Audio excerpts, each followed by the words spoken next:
자, 안녕하십니까. 분양 상담사, 분양관계법규 담당 어상일입니다. 만나뵙게 돼서 반갑습니다. 자, 우리가 깊이보다도 일반적인 분양 상담사에서 필요한 기본적 법률에 대해서 제가 강의를 하도록 하겠습니다. 또 이 문제에 대한 것을 보면 일부 좀 개정된 부분에 대해서는 제가 개정된 답 가지고 또 설명을 할 것입니다. 그러니까 그렇게 따라오시면 되겠습니다. 자, 그럼 우선 한번 1번 문제를 한번 봐보도록 해봅시다. 1번 문제를 보면 다음은 건축물의 분양에 관한 법률상 용어에 대한 설명이다. 바르지 못한 것 이렇게 설명했죠. 바르지 못한 것. 자, 건축물이란 토지의 정착. 가장 중요한 건축물은 토지의 정착이 돼야 된다는 걸 꼭 아셔야 됩니다. 그러면 그 중에 뭐가 있냐면 공작물 중에 지붕이 있어요. 필수입니다. 그래서 지붕과 기둥 또는 벽, 이건 또는입니다. 그래서 이거 있고 이에 딸린이라는 건 부수된 거죠. 그래서 부수된 거 지하나 고가나 다 가능한 겁니다. 그래서 이런 것을 바로 건축물이라 한다 하는 걸 맞습니다. 그래서 1번 오른편이고요. 2번에 보면 분양이란 분양 사업자가 건축하는 건축물의 전부 일부를 요게 틀렸네요. 분양이라는 건 1인을 보고 분양하는 게 아니지 않습니까? 그죠? 그래서 2인 이상 이렇게 돼야 되겠죠? 그렇기 때문에 바로 요게 틀렸다는 것을 알 수 있겠고요. 3번에 건축주란 건축물의 건축. 그 건축할 수 있고 대수원, 용도 변경, 건축 설비의 설치 또는 공작물의 축주에 관한 공사를 발주하거나 여기 발주하는 자를 갖다 건축주라 합니다. 또 현장의 관리를 둬 스스로 공사를 하는 자, 이 사람을 뭐라 한다? 우리가 쓸 때 건축주라 한다. 볼 수 있겠죠. 그럼 거기에 따라서 우리가 가장 중요한 게 분양 상담자 아닙니까? 그러니까 분양 사업자 아닙니까? 분양 사업자라는 것은 건축법상의 건축주로서 건축물을 분양하는 자를 말한다. 맞죠? 그럼 우리는 이 분양 사업자와 또 거기서 이루어져 있는 고객과의 관계를 연결한 매체를 하는 걸 분양 상담사라고 할 수 있지 않습니까? 그래서 정답 자체는 옳지 못한 것은 2번이구나. 이렇게 여러분들이 이해를 꼭 해두시면 되겠습니다. 다음 2번 문제를 나오도록 해봅시다. 다음은 건축물의 분양에 관한 법률상 용어에 대한 설명이다. 바르지 못한 것, 역시 바르지 못한 것 그랬네요. 앞의 내용과 대동소이하죠. 1번 본 문제죠. 분양이란 분양사업자 건축 전부 또는 일부를 여기네요. 맞죠? 2인 이상에 판매하는 것을 말한다. 맞습니다. 그죠? 네, 분양사업자는 앞에 있어 건축법상의 건축주로서 건축을 분양하는 자. 그랬죠? 분양받은 자라는 것은 받은 자, 객체적 입장에 있는 거죠. 고객 입장에서 볼 수 있겠죠. 그러면 분양사업자와 건축물의 분양계획을 체결한 자를 갖다 이야기한다. 맞습니다. 그 다음 가장 기본적인 게 앞서 했죠. 건축물이란 토지에 정착한 공작물 중 지붕이 있다. 맞습니다. 필수만 기둥 또는 벽 맞죠. 그래서 거기에 딸린 것. 보세요. 딸린 시설물. 지하나 고가 공용 설치하는 사무소, 공영장, 점포, 차고, 창고도 건축물에 해당하죠. 해당하지 않는다. 그래서 틀렸지 않습니까? 그래서 정답 자체는 몇 번이라고 할 수 있습니까? 바로 여기 있는 4번이 틀렸구나 하는 것을 아시면 되겠습니다.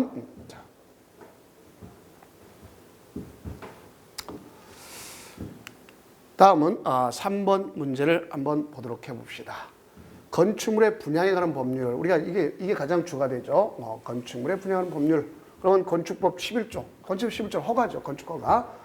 받아 건축하여는 일정한 건축물. 여기서 보면 일정한 건축물이란 건 분양 대상이 되는 건축물을 이야기하는 겁니다. 그래서 건축법 제22조에 따라서 사용승인서 교부 전에 분양하는 건축물에 대한 적용한다. 그러면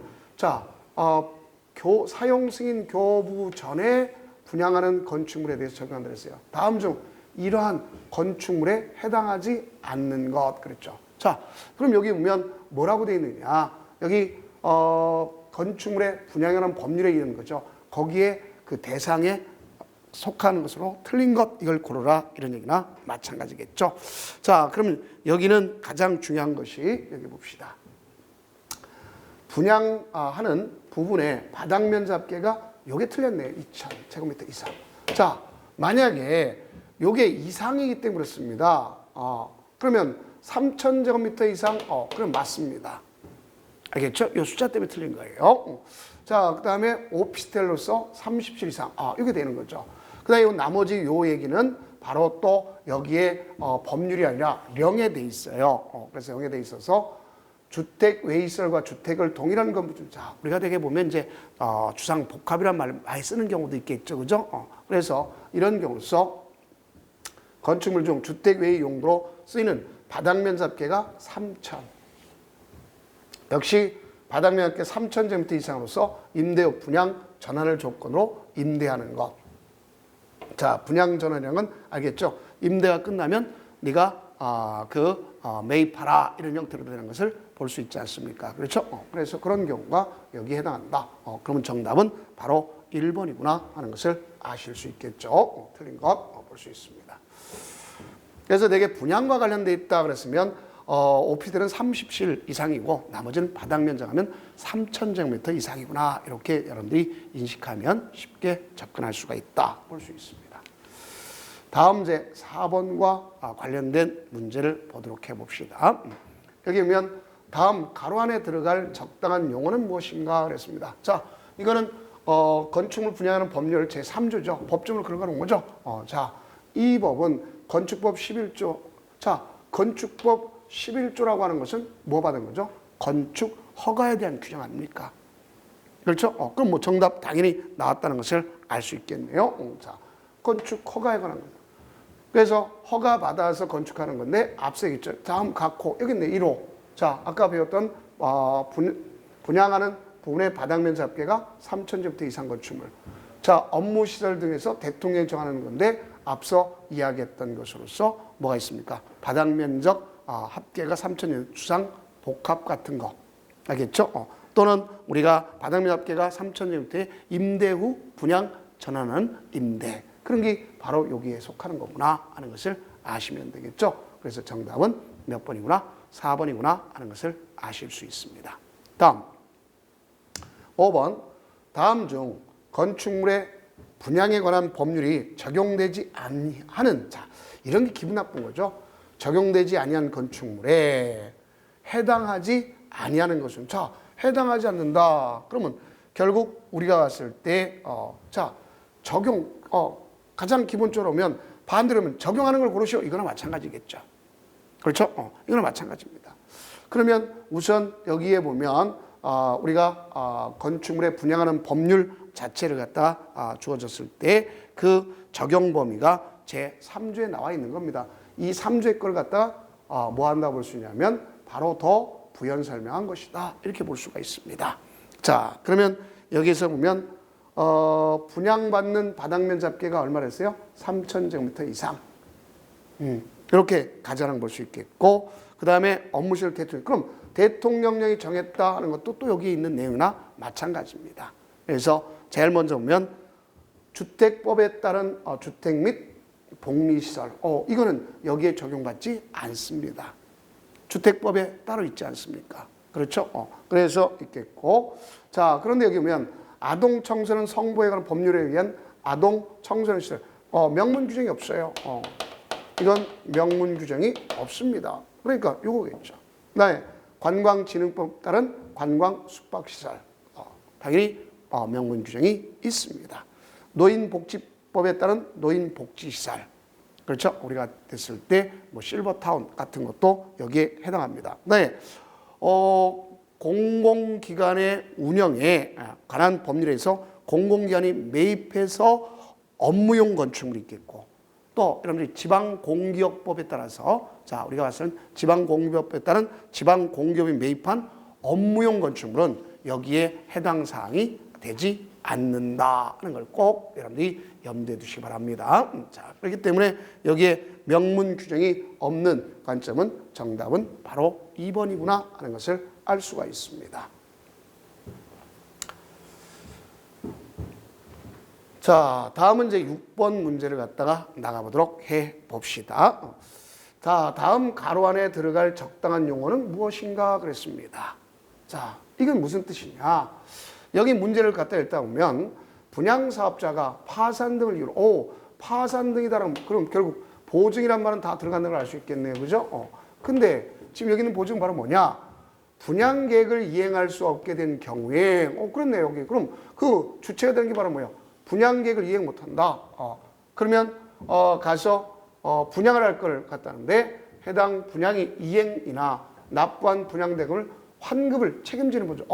그럼 결론적으로 보면 분양대금 환급을 책임진다 하는 얘기는 분양보증이죠. 따지고 보면. 그렇죠? 그래서 분양계획을 이행하지 할 수 없게 됐을 때 이때 행하는 보증을 분양보증으로서 분양대금 환급을 책임지는 보증을 뭐라 그러냐? 자, 1번에 있는 분양보증이라고 한다. 이렇게 주면 되겠죠. 그럼 정답은 바로 1번이구나. 이렇게 아시면 되겠습니다. 다음은 7번 문제를 보도록 해봅시다. 다음 중 건축물의 분양에 관한 법률상 분양사업자의 건축물 분양시기 내용으로 잘못된 것 이렇게 되어 있습니다. 자, 분양시기다 그랬습니다. 그럼 1번 봅시다. 자본시장과 금융투자에 관한 법률에 따른 신탁업자와 신탁계약을 체결한 경우다. 그럼 이 사람과 체결한 경우 그 시기가 어느 때냐? 건축후에 착공 신고 후 분양할 수 있다. 이렇게 되는 거죠. 착공 신고 후 분양할 수 있다 하는 것을 아시면 되겠습니다. 그러면 당연히 될 수 있는 거고, 그 다음에 두 번째는 똑같은 법이죠. 자본시장과 금융투자에 관한 법률에 따라서 신탁업자와 대리 사무계약을 체결한 경우에 자 건축법상 역시 착공 신고 후에 한다 이렇게 볼 수 있겠죠. 그러면 자 3번에 보면 금융기관들로부터 분양보증을 받은 경우다 알았어요. 자 분양보증을 받았다. 그럼 우리가 이렇게 해서 분양보증을 받은 경우 역시 어떻게 가져갈 것인가 하는 걸 봐줘야 되겠죠. 요 내용에 대해서는 명문적인 규정이 따로 없습니다. 아셨죠? 그래서 이건 명문적이 없어요. 그러면 자 어쨌든 분양보증을 받았더라도 기본적으로 보면 이게 돼야 되겠죠. 다.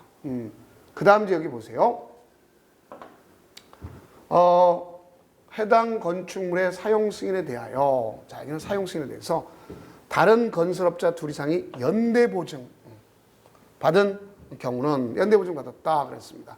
자 사용 승인에 대해서 사용 승인 그러면 골조공사가 얼마? 3분의 2 이상이 완료된 후 이게 자 조적주 얼마 정도 이루어질 거냐 하는 것이 보면 법에 규정이 되어 있다는 것을 알 수가 있습니다. 그래서 이거는 여기 있는 자생은 건축물에 분양하는 법률 제4조에 규정되어 있으니까 그 4조에 대한 내용이고 이거는 명문 규정이 없습니다. 그래서 정답은 바로 몇 번이냐면 3번이다. 그래서 대부분 착공 신고해야 하는 것이고 사용 승인에 관해서 다른 연대보증했다. 그러면 골조공사가 얼마? 3분의 2 가서 완료된 후에 이루어진다. 이렇게 보시면 되겠습니다. 이 내용이 바로 또 8번에 가서 돼 있습니다. 그러면 8번 문제는 하나하나 딱 나오겠죠. 정답 나오겠죠. 분양사업자가 해당 건축물의 사용 승인에 대한 다른 건설업자 둘 이상의 연대보증을 받아 공증받은 경우에 건축을 분양할 수 있는 시기로 옳은 것 그랬죠. 그럼 골조공사가 얼마? 3분의 2 그랬으니까 4번이 정답이구나 이렇게 아실 수 있겠죠. 그래서 지금 반복학습을 위해서 이렇게 문제 구성을 앞과 뒤를 바꿔서 또 풀어놓은 것을 볼 수 있습니다. 자 그렇게 연상하시면 되겠고 다음 또 하나 9번도 역시 같은 연계성 있게끔 가져가기 위해서 나온 겁니다. 자 그럼 9번 문제를 보도록 해봅시다. 자본시장과 금융투자에 관한 법률에 따른 신탁업자와 신탁계약을 체결하는 분양사업자는 건축법 제21조 자 앞에 배웠죠? 착공신고 후에 분양을 한다. 분명 맞는 거죠? 다음 등 분양사업자가 신탁업자와 체결한 신탁계약에 반드시 포함할 사항에 해당합니다. 자 그럼 반드시 포함할 사항은 몇 가지가 있는가 본다면 바로 세 가지 사항이 있어요. 법 규정에. 그래서 그 규정은 시행령 제3조에 되어 있습니다. 이 내용은 자 3조에 되어 있어요.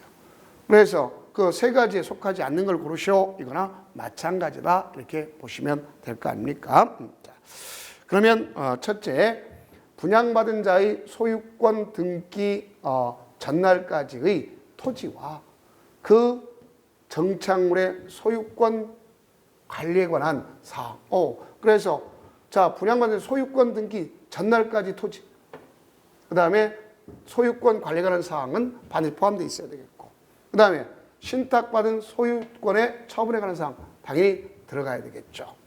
그 다음 분양받은 자를 보호하기 위한 분양 수익금의 관리 계좌의 개설에 관한 사항. 자, 이 관리 계좌의 개설에 관한 사항은 나타나 있지 않습니다. 그러나 이제 다른 채권 관계에 있을 수 있잖아요. 그죠? 그래서 여기 있는 것처럼 자, 신탁을 산정할 때 분양받은 자가 납부할 분양대금을 다른 채권 및 수익자의 권리보다 우선에 정산해야 되는 사항, 이런 것을 반드시 그 안에 포함되도록 되어 있다. 이렇게 볼 수 있습니다. 그래서 이거는 법적 내용이다 하는 것을 아시면 되겠죠. 자, 그러면 또 하나 이제 우리가 봤을 때 뭐가 있냐? 대리할 때와 차이가 있어요. 여기는 자, 분명히 여기 있죠. 신탁업자와 체결한 그 경우에 거죠. 신탁업자와. 근데 신탁업자가 아니라 만약에 예를 들어서 이걸 갖다가 체결한 대리 사무계약이 있다. 그럴 때는 뭐가 들어가야 되면 요게 들어가야 된다 하는 걸 볼 수 있습니다. 그래서 그 내용에 관한 사항은 역시 10번에 같이 언급되어 있다는 것을 볼 수가 있습니다. 자, 10번을 보면 역시 잘 알 수 있겠죠. 자본시장과 금융투자의 법률에 따라서 신탁업자와 대리 사무계약을 체결한. 자, 여기는 대리 사무계약입니다. 아까 있는 9번은 뭐였어요? 신탁업자와 신탁계약을 체결한 분양사업자 간에 이루어지는 거고, 여기는 대리입니다. 그래서 대리 계약을 체결한 분양사업자 이렇게 되겠죠. 자, 그러면 역시 똑같이 이건 맞죠? 착공 신고에 건축물 분양한다. 맞습니다. 근데 여기는 요거죠. 대리 사무 계약에 반드시 포함될 사항 맞습니다. 여기 있는 앞서 얘기했죠. 자, 분양받은 자를 갖다 보호하기 위해서 분양 수입 관리 계좌에 개설한 사항 반드시 들어가야 되겠습니다. 근데 신탁받은 소유권의 처분에 관해서 자, 대리인데 처분 말이 안 맞는 표현이겠죠. 그렇죠? 그러니까 바로 분명히 틀렸음을 알 수가 있겠죠. 자, 그래서 우리 이 얘기는 시행 규칙에 돼 있어요. 그래서 일반적 내용은 시행령 제3조와 여기에 구체적 내용은 그 시행 규칙 제2조에 되어 있는 것을 알 수가 있습니다. 그래서 2번이 틀렸구나 알 수 있습니다. 네, 분양사업자는 분양 수입대금 총액에 신탁자에게 양도해야 한다는 사항, 다 양도하는 거. 네, 분양대금은 신탁계약 및 대리 사무계약에 정한 토지 매입비, 공사비, 설계비, 감리비 또는 그 밖에 부대 사업비 등에 해당 분양사업과 관련된 용도만을 사용할 수 있다는 사항을 반드시 포함시켜야 되겠죠. 그래야 요거는 요 대리 사무라는 데서 착안하면 문제를 쉽게 풀 수가 있습니다. 자, 이렇게 보시면 되겠죠.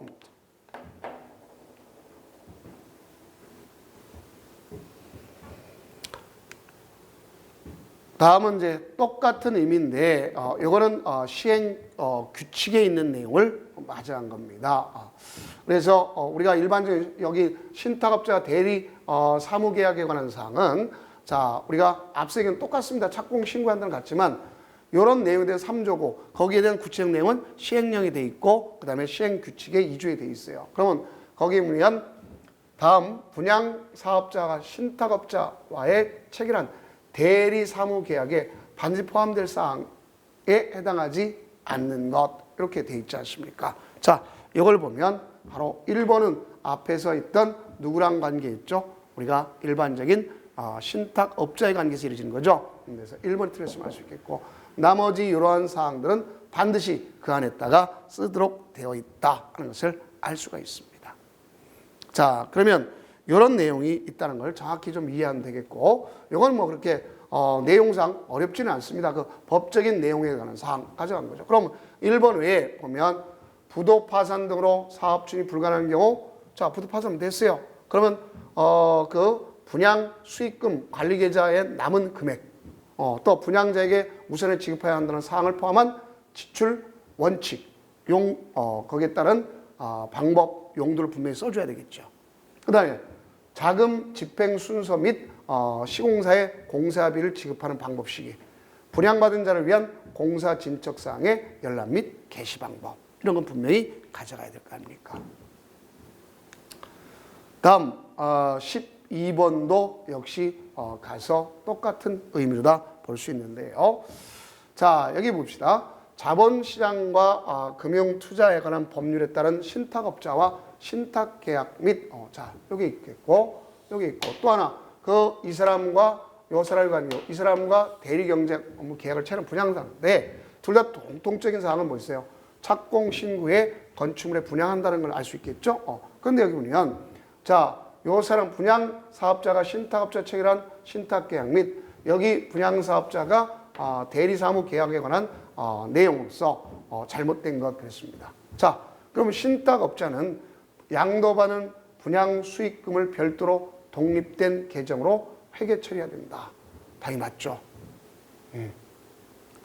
그래서 여기는 독립된 계정을 해야 된다는 걸 아셔야 돼요. 우리가 분양수익금에 대해서. 그 다음 2번에 보면 신탁업자가 분양받은 자로부터 입출금, 분양계약 해제, 주소관리 등 분양 업무를 수행하는 경우에는 그 내용을 공정하고 투명하게 전산으로 관리해야 되는 거 맞죠? 자, 여러분씩. 네, 신탁업자는 양도받은 분양 수익금을 신탁계약 및 대리 사무계약에 정한 목적으로만 사용해야 된다. 당연히 신의 측에 반해서는 안 되는 거 아닙니까? 그래서 그 목적에 해당하는 것만 사용하도록 이렇게 되어 있습니다. 그 다음 신탁업자가 분양받은 자로부터 입출금, 분양계획의 해제, 주소 관리 등의 분양 업무를 수행하는 경우 그 내용을 분양개시로부터 몇 년, 여기 1월마다 분양사업자에게 통지다. 틀렸습니다. 요거는 법에 규정이 되어 있어요. 요게 6개월마다 가서 가속되어 있어요. 분양개시부터 6개월마다 분양사업자한테 통지하도록 되어 있다는 것을 알 수 있습니다. 그래서 정답은 4번이 틀렸구나 이렇게 이해하시면 되겠습니다.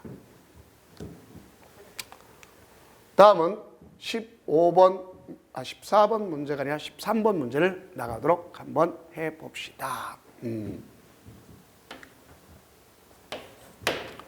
자, 다시 한번 봅시다.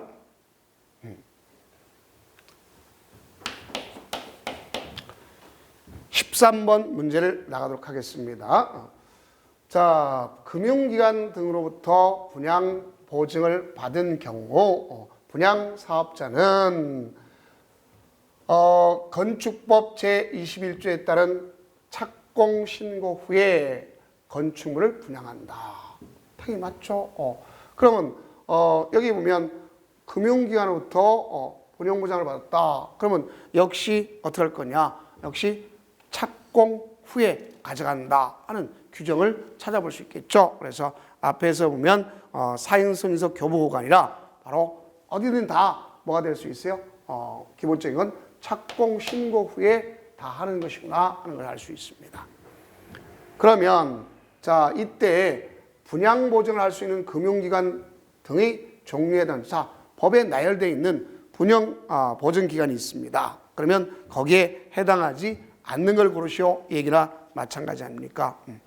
그러면 요거는 1번이네요. 상법에 따른 손해보험을 취급한 보험회사 규정이 없습니다. 은행에 따른 그 은행 법에 규정이 되어 있죠. 은행법에 따른 은행. 우리가 왔을 때 건설산업기본법에 따른 설립된 공제조합 되겠습니다. 주택도시기금법에 따른 주택도시보증공사 당연히 될 수 있겠죠. 자, 그래서 이거 말고 여기 있는 상법에 따른 게 아니라 보험업법에 따른 자, 이래주면 요게 차이가 있겠죠. 그래서 보험업법에 따른 그 보증보험을 취급한 보험회사 이렇게 하면 되겠습니다. 그래서 여기는 보험업법에 따른 보증보험, 손해보험이 아니라 보증보험. 앞에서 보증보험 배웠죠? 자, 거기에 근거하면 될 것이다. 이렇게 볼 수 있습니다. 정답 1번. 그 다음 14번. 다음 중 분양보증기관이 분양보증 업무를 수행할 때 할 수 있는 행위에 해당하지 아니한 것은 그랬습니다. 자, 분양보증기관이 분양보증 업무를 수행할 때 하는 거 아닙니다. 그러면 보증 심사 및 이행, 그러면 또 재산 조사를 포함해서 위한 조사 및 관계인에 대한 자료 제공 요청. 당연히 우리가 일반적으로 주면서 할 수 있는 내용 아닙니까? 그렇죠? 그래서 할 수 있겠고, 2번에 보면 공사 감리자에 대한 시공 방법, 공정 현황, 사용 자재 및 자재 품질 등에 관한 재료 재고 제출 요청 할 수 있겠죠. 당연히 할 수 있겠죠. 그럼 분양을 거짓이나 그 밖에 부정한 방법으로 받은 경우 분양 계약을 갖다가 취소하겠다 그러는 건데, 이건 이 사람이 하는 것이 아니죠. 여기 그 분양 보증 기관이 하는 것에 해당하는 게 분양 계약 취소는 당사자 얘기 아닙니까? 그래서 이건 아니고, 그다음 사용 승인 신청 등 국토교통부에 정하는 보증을 이행과 관련한 업무, 자 이런 거는 할 수 있겠죠. 그래서 정답은 3번 이렇게 볼 수가 있습니다.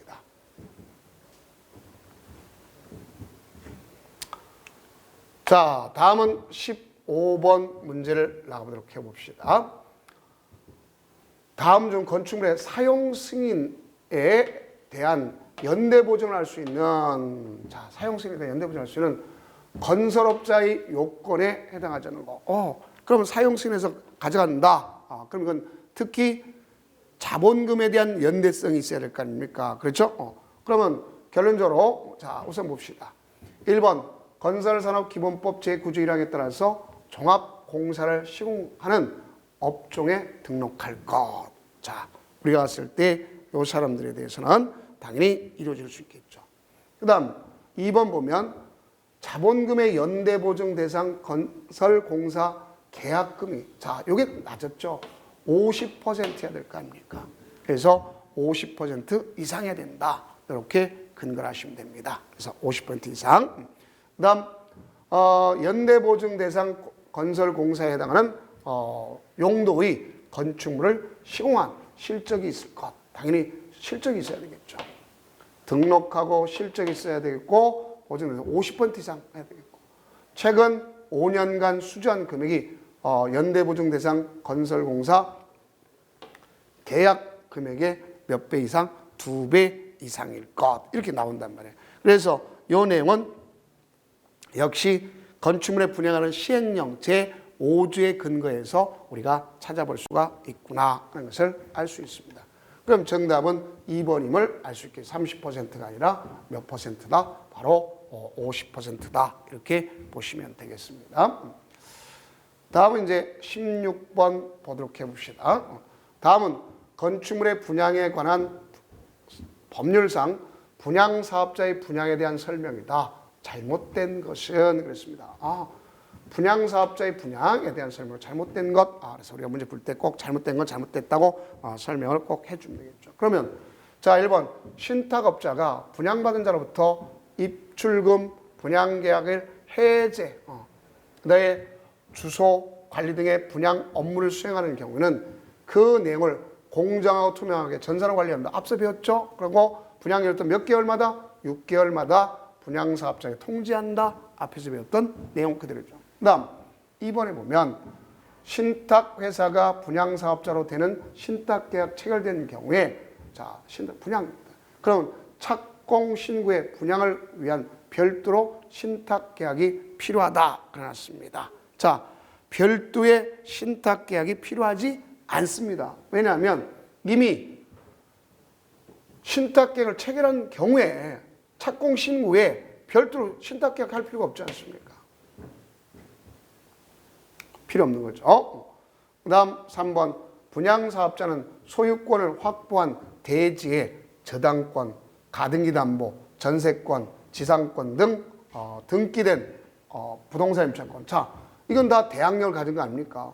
그렇죠? 그럼 대항력을 가지면 대항력 가진 사람이 지금 분양받은 사람만 봤을 때 이 사람도 우선순위가 되지 않습니까? 그러니까 그걸 갖다 뭐 해야 되겠다? 말소해야 되겠다. 당연히 맞는 얘기겠죠. 그 다음 분양사업자는 건축물을 분양하려는 경우에는 건축법 제11조에 따른 허가권자에게 뭐한다? 분양하는 경우는 그 허가권자한테 뭐한다? 신고해야 된다. 꼭 좀 여러분이 이해해 두시기 바랍니다. 자, 뭐라 해야 된다? 신고하여야 한다. 이렇게 정리를 꼭 해두시기 바랍니다. 자, 그래서 이런 형태로다 우리가 정리하는 것을 볼 수 있겠고요. 그 다음 우리 17번하고 1번 강의를 마치도록 하겠습니다. 제1강을. 자, 17번 보면 다음은 건축물의 분양에 관한 법률상의 분양사업자의 분양에 대한 설명이다. 잘못된 것은 그랬습니다. 자, 일단은 제일 먼저 분양하려고 하면 우선 자기가 소유권을 확보해 줘야 분양받은 자한테 뭐 할 수 있어요? 안전성을 기여할 수 있겠죠. 그죠? 그러면 분양사업자는 건축을 분양하는 경우 건축할 대지의 소유권을 확보해야 한다. 맞는 얘기죠.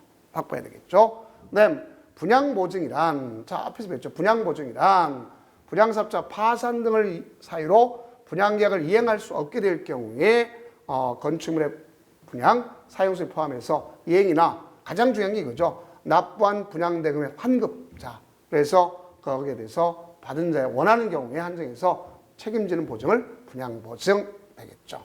자, 그 다음 분양이란 분양사업자가 건축하는 건축물의 전부 또는 일부를, 자, 앞에서 뵀죠. 총괄적으로 2인 이상에게 판매하는 것이다. 이렇게 배운 걸 정리하는 거죠.